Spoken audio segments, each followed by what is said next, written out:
Hunter were hard at work painting the masterpiece, a giant beach mural, in the foyer of the new Hunter Life Education Centre at Edgeworth.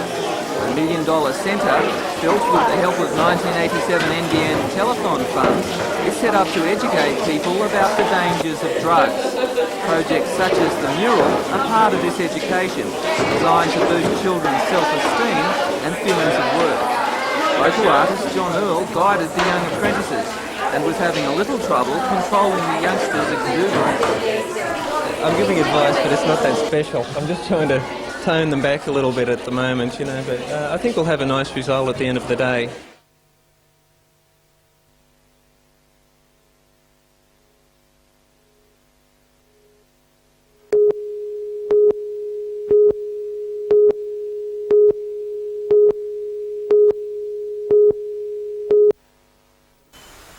With an ageing population, reasonably priced accommodation for the elderly is vital, especially in the Hunter where waiting lists are growing longer and longer. The Jenny McCloud Retirement Village, opened by Mrs Chadwick today, accommodates 105 residents in self-care and hostel units, and developers plan to add 50 more units to house another 100 people.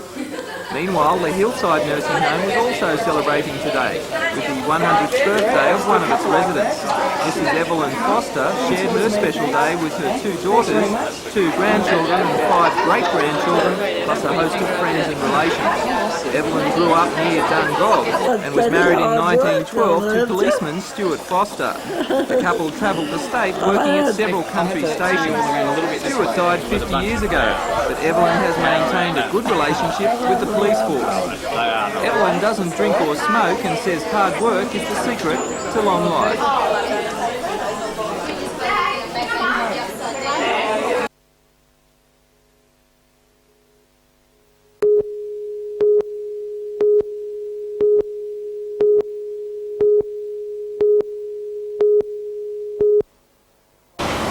Meanwhile in Newcastle, local farmers are manning the dairy farmers' factory in Hunter Street in an attempt to keep treating incoming milk supplies. Manager of the factory, Murray Brown, says the farmers, who are shareholders in the company, have a particular interest as they must keep milking their cows. They've got to be milked twice a day, every day, and unless we can package the milk and get it into the marketplace, it means that farmers will have to pour their milk down the drain. A picket line set up yesterday is angry with the non-union Labor. The farmers and the management are just trying to scab on the union. Barry Joy from the Transport Workers Union says local milk vendors have refused to break the picket and will not be delivering milk supplies. The 59 striking workers will meet on Monday to try and solve the dispute.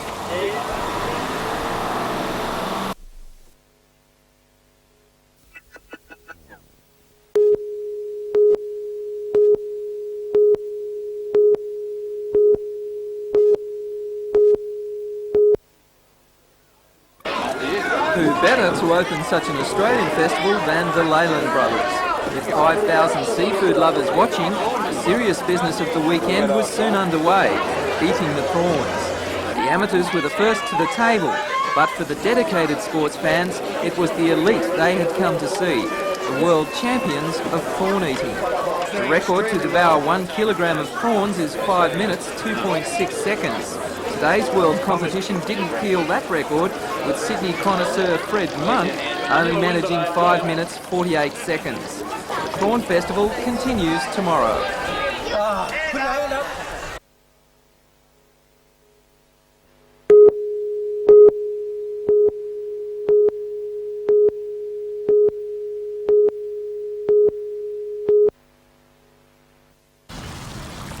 The silence of a sunny Sunday morning on Lake Macquarie was broken by the rustle of garbage bags as the big clean-up campaign began. Service clubs, the corrective services centres, weekend detainees and local residents waded into the water to clean out 12 months' worth of weed and rubbish. Mums, dads, kids and grandparents, plus a canine scouting party, were joined by Lake Macquarie Mayor Ivan Welsh. But there's plenty of plastic bags and food containers and all that sort of thing we're picking up, so we haven't taught everybody yet. Let's hope that this year more people get the message. The bicentennial year heralded the Clean Lake programme, and today's clean and polish of the lake and its foreshores carries the slogan, "Make it shine in '89. A little bit of work by a lot of Lake Macquarie residents spells a whole heap of rubbish and a cleaner, sweeter smelling lake for 1989. Rebecca Skinner reporting for NBN News.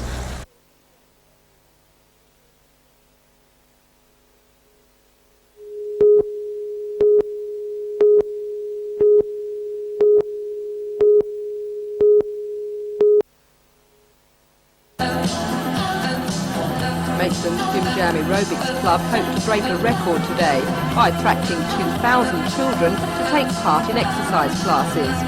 Though the turn-up was disappointing, plenty of energy was evident as the little ones went through their paces. And not to be outdone by the young'uns, the Tupely senior citizens proved that fitness is a lifelong exercise. Getting fit and having fun at the same time with these skateboarders, who enjoyed plenty of thrills and a few spills.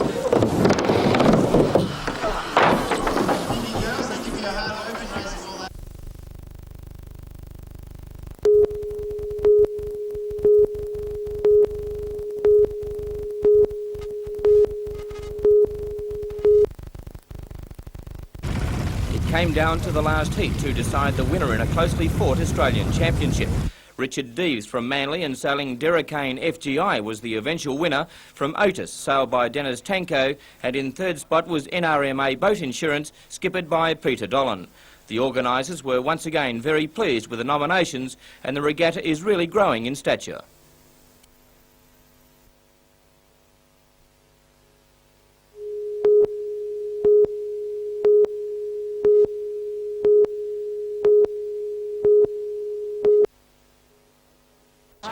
Both sides have played some tremendous football with good tries being scored and a lot of clean breaks being made. The Bulldogs had led by 8 points well into the second half, with Darren Curry the star. Unlikely Knights hero Brian Quinton, who had only taken up the kicking duties a fortnight before the match, had already landed 5 out of 5, amazed the huge crowd by landing a penalty to tie it up 16-all, and right on the full-time siren the Knights were given a penalty. Quinton spent an eternity over the kick, but as the siren sounded, the ball flew over the black dot and the Knights were home 18-16. After landing 7 from 7, you would imagine a foot massage, not a shoulder rub, would be in order, as Brian contemplated what went through his mind as he lined up that kick. I just thought, well, here's another one, I've got to put it over, just the same as the last 6. Thought if I've got to get this one over, I've got the last 6. It's no good missing this one.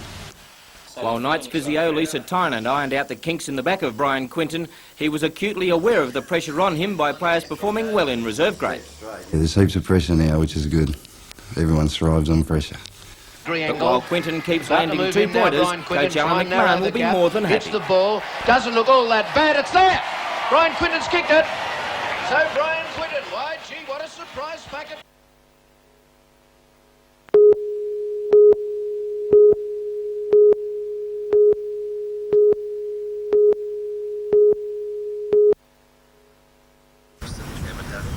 The Throsby Creek catchment plan has taken 12 months and $100,000 to complete. A dozen government departments have been involved, examining numerous aspects of the waterway and its catchment area, from recreational possibilities to flood mitigation. The creek has silted up considerably. The urgent need to make adjustments was apparent last April when torrential downpours flooded low-lying suburbs in the catchment area. A report from the Throsby Creek Task Force was included in the last City Council papers. It lists the cost of a total flood mitigation program as almost $42 million. That revelation has angered Coordinating Committee Chairman Doyne Lanham.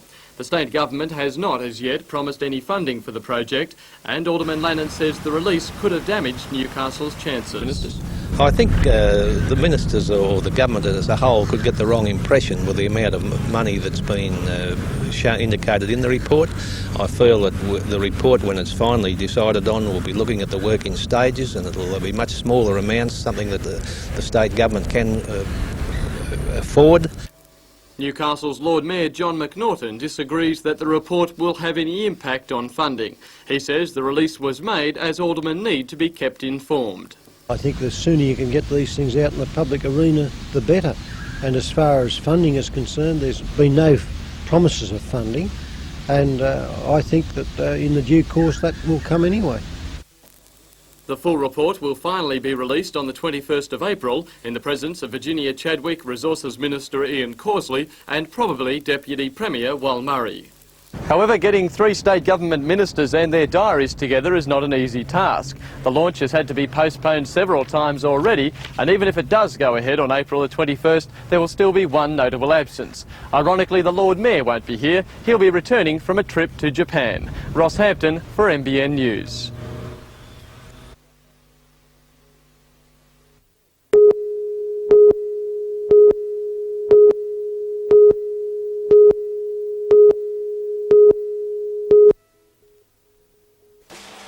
The exact method being evaluated has not been made public, but one point being emphasised today is that it will not make any change to the average person's routine test. It will still take up to a week for samples to be forwarded to the Hunter Immunology Centre at Newmed 1, be assessed and the results conveyed back to your GP. Where this new system will be of value if it's successful, and that's still a big if, is in the field of emergency medical care for people taken to the casualty sections of the big hospitals. With the prevalence of AIDS in the community, it's certain that some people arriving at accident reception areas like this one at Royal Newcastle will have AIDS. And it's this fact which places the staff at great risk. Some operative procedures are quite hazardous to a surgeon or to the assistants, with a lot of blood around and cuts and bone fragments and so on. It is very important under those circumstances to know if somebody's carrying the AIDS virus. And just how quickly could people find out? Well, the test itself could be run, if the test works out, in about 6 minutes, as opposed to 2 to 4 hours for the present test. Dr. David Sutherland, the director of the Hunter Immunology Clinic, also emphasised today that there's no prospect of a do-it-yourself test for AIDS. Talk today of the new test research prompted inquiries from some pharmacists in the region who'd obviously had inquiries from the man in the street. There are too many difficulties with the test, and the results of the test are just too important. This has been considered, and there is no immediate prospect of a do-it-yourself test.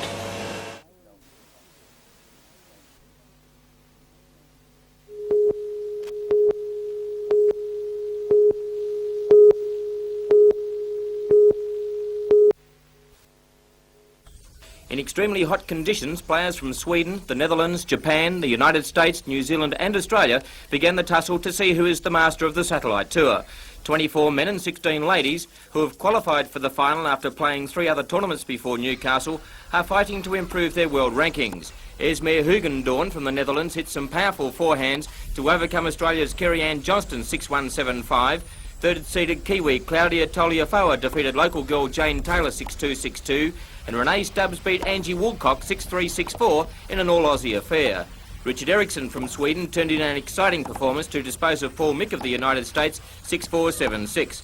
But the surprise of the day was Newcastle's Willie O'Neill, who pulled off the biggest win of his short career, defeating Queenslander Ian Peter Budd 6-3-6-4.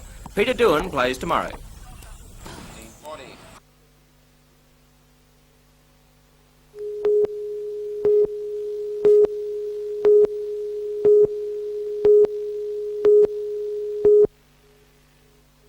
Opposition leader John Howard used a speech in Parliament to mark International Women's Day and make a play for the women's vote. The Prime Minister made his overture to female voters at a meeting with members of the National Women's Consultative Council, but that was all overshadowed as tempers frayed during question time in Parliament. Joan Child, the first woman Speaker of the House of Representatives, was admonishing both the Treasurer, Paul Keating, who had disagreed with a ruling she made, and the opposition leader. I will say to the House that I think they should have a bit of a look at their behaviour. And you, Mr Sinclair interjected. He was immediately named by the Speaker. The House voted on party lines to suspend him for 24 hours, and Mr Howard retaliated with a censure motion against Mrs Child and an angry speech blasting her for bias and double standards. The Sinclair suspension, he said, was the last straw for the opposition. It is simply not workable in a Westminster system to have a Speaker who is prepared to be so deliberately partisan. But House Leader Kim Beazley, accusing the opposition of deliberately disruptive tactics, said Mrs Child deserved to be congratulated on her forbearance, and he claimed the real reason for the censure was obvious. It's not because you are a bad Speaker. The opposition simply hates to see women in position of authority. Well, I think that's arrant nonsense. But Mr Sinclair did concede at a news conference that the Speaker had a lonely existence.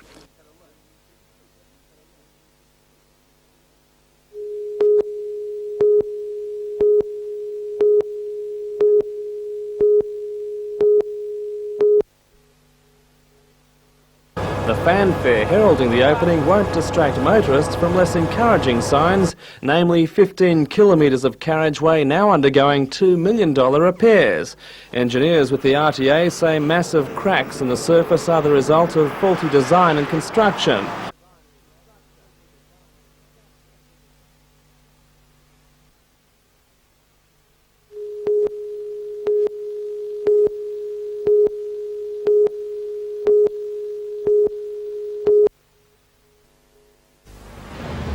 Campbelltown Council has taken a decision even the state government shied away from, banning all tobacco and alcohol advertising because the council believes it's pitched at adolescents. The Mayor of Campbelltown, Jim Cremer, calls it a courageous move which could become a test case. If we get away with it, if you like, then obviously a lot of other councils would follow suit. The problem for the council is defining exactly which areas it controls. It's now seeking legal advice to clarify the issue, but Mayor Cremer believes council will have the right to strip businesses like bottle shops and tobacconists of all signs. I think it's a good idea that not encouraging kids. One area the council does control is Arana Park, home to the western suburbs Magpies and the Winfield Cup, and it's these signs the council wants to remove.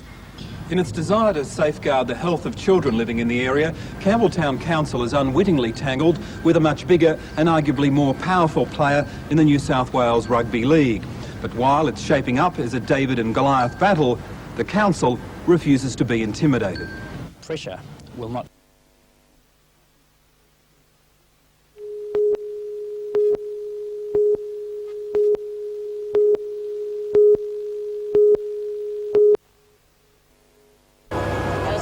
The $98 million Wahroonga to Barara section of the freeway is expected to dramatically ease the now familiar bank-up of Easter traffic.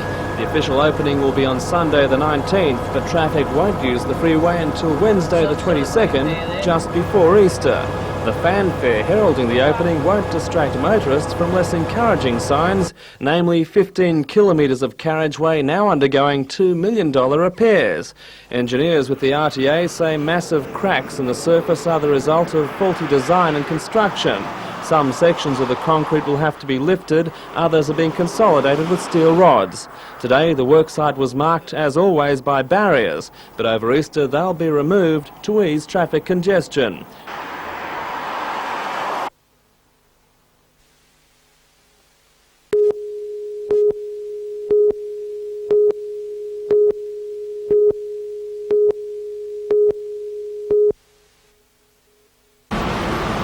There was to be no repeat of last month's astronomical $300,000 prize for Tasmanian bail at this week's Newcastle wool sales, simply because there was a lack of superfine wool.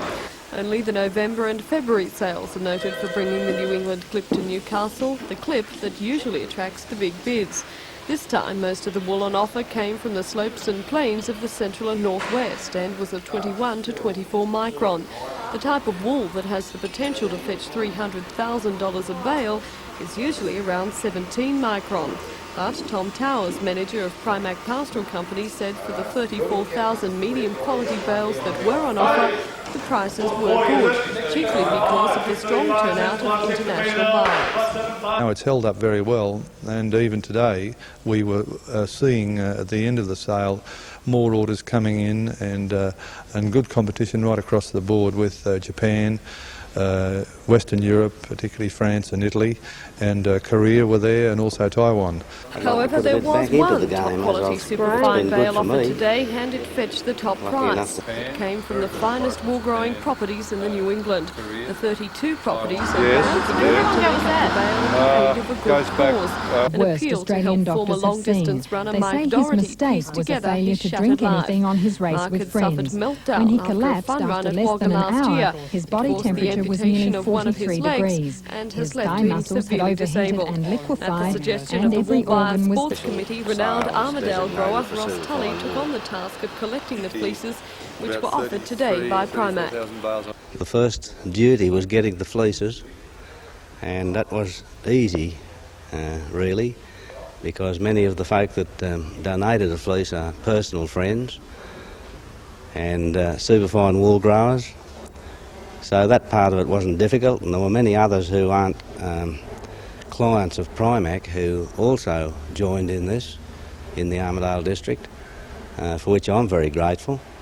Bidding on the bale was spirited. The opening bid of 2,000 cents a kilogram coming from Swedish company Bloch & Barons, who happens to be Mark's employer. Australian and US buyers also took part in the bidding, but eventually it went to a Japanese buyer, Tosh Kai. His purchase had special meaning. Tosh had taken part in a fun run that had changed Mark Doherty's life and said he was determined to buy the bale to prove how great his support and respect for Mark were.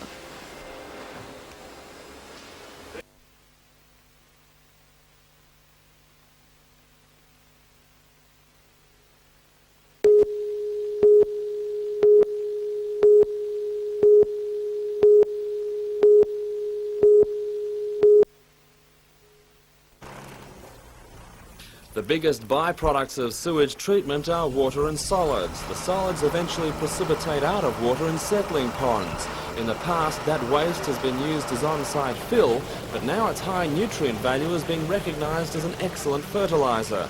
The Water Board and BHP have combined to test its potential by using the waste to enrich land in the Kooragang fill area. The project is contracted to a waste management company. They pump the sludge from the ponds, spin the water off in a giant centrifuge, and then it's trucked away. In the 2-week trial period, 4,000 cubic metres or 2,500 tonnes will be shifted. Waste expert Victor Bossell says the disposal system has been proved overseas. The material, once properly applied, and particularly in the form of compost, is not so much an enrichment to the soil as it is a conditioner. In hot sun areas, for instance, it maintains the moisture for about 4 times longer than normal soil. The system will also be used to clear sediment ponds at Edgeworth, and if the project proves successful, it could become a routine part of the Water Board's waste management program.